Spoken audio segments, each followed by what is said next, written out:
Good morning বন্ধুরা। ঘুম থেকে আমি উঠে পড়েছি। এরপর আমি ঠাকুর প্রণামটা সেরে নিলাম। ঠাকুর প্রণাম সেরে নেওয়ার পর আমি জানলাগুলো খুলে নিয়েছি।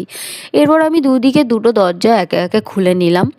দরজাগুলো খুলে নেওয়ার পর আমি ব্রাশ করতে চলে এসেছি। ব্রাশ করতে করতে ভাবছি কত বেলা হয়ে গেছে, অনেক বাসনপত্র কাজ পড়ে রয়েছে, সব তাড়াতাড়ি আমাকে সারতে হবে। এরপর আমি মুখ ধুয়ে ফেলেছি।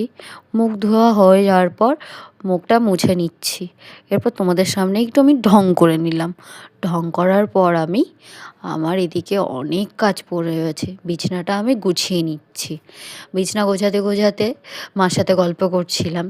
গল্প করতে করতে কম্বলটা ভাঁজ করে নিলাম। কমপ্লিট আমার বিছানা ভাঁজ করে গোছানো। নেওয়ার পর এরপর আমি আগে থেকে স্টোর করে রেখেছিলাম বিটরুটটা।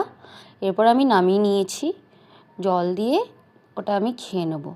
তো আজকের মতন আমার ভিডিওটা এখানেই শেষ। তো ভালো লাগলে কমেন্ট করো। তো টাটা বাই।